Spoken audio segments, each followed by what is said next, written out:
سلام درنو لیدونکو وخت مو بخیر پام راګرځوم د نن مهمو خبرونو ته د مرسل یوټیوب چینل څخه د امریکا او هند د بهرنیو چارو او دفاع وزیرانو د افغانستان له اسلامي امارات څخه غوښتنه کړې ده چې د ملګرو ملتونو د امنیت شورا د پریکړه لیک په رعایت سره د نړۍ ډاډمنه کړي چې له افغان خاورې د نورو هیوادونو پر ضد کار نه اخیستل کیږي د ایسلند د بهرنیو چارو وزارت له لوري په ګډه خپره شوې اعلامیه کې راغلي چې دوی په افغانستان کې د نجونو پر مخ د ښوونځیو د پرانیستل کېدو غوښتونکي دي.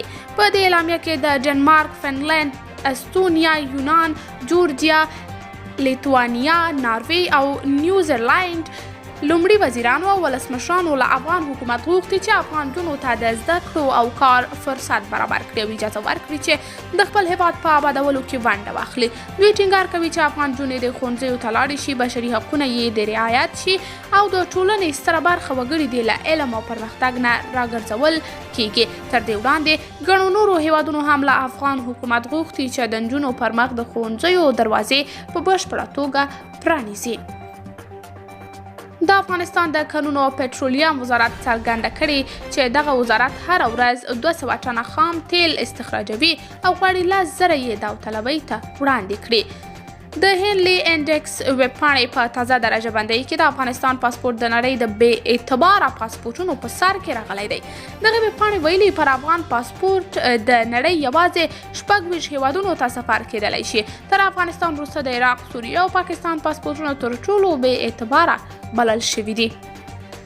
ملي دفاع وزارت وایي چې د ملي دفاع پوهنتون په پوځي اکاډمۍ کې 1200 زده کړیالان خپلې زده کړې پیل کړي دي. د ملي دفاع وزارت چارواکو د دغه اکاډمۍ د ښوونکو او زده کړیالانو د حضور څخه مننه کړې او له هغوی غوښتي چې په پیاوړي هوډ خپلو زده کړو ته دوام ورکړي. لغمان کې نامعلومه وسلوالو 4 تنو ته مرګ ژوبله اړولې ده.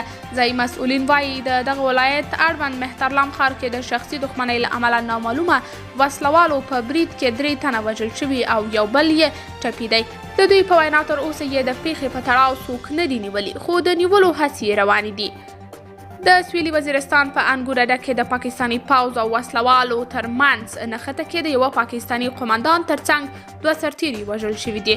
پاکستاني پوځ یوې اعلامیه کې کاږلي نښته کې 2 وسلوال هم له منځه وړل شوي. نښته وروسته له هغې شوې چې پاکستاني پوځ په خیبر پښتونخوا کې د عملیاتو لړۍ پیل کړه.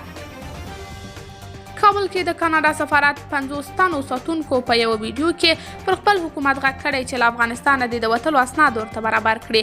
یادو ساتونکو ډیلی میل او ګلوب په نوم کاناډایي ویبپاڼو ته خپل پیغام استولی او ویلي دي چې طالبان به یې له بهرنیانو سره د اړیکو په جرم په نښه کړي.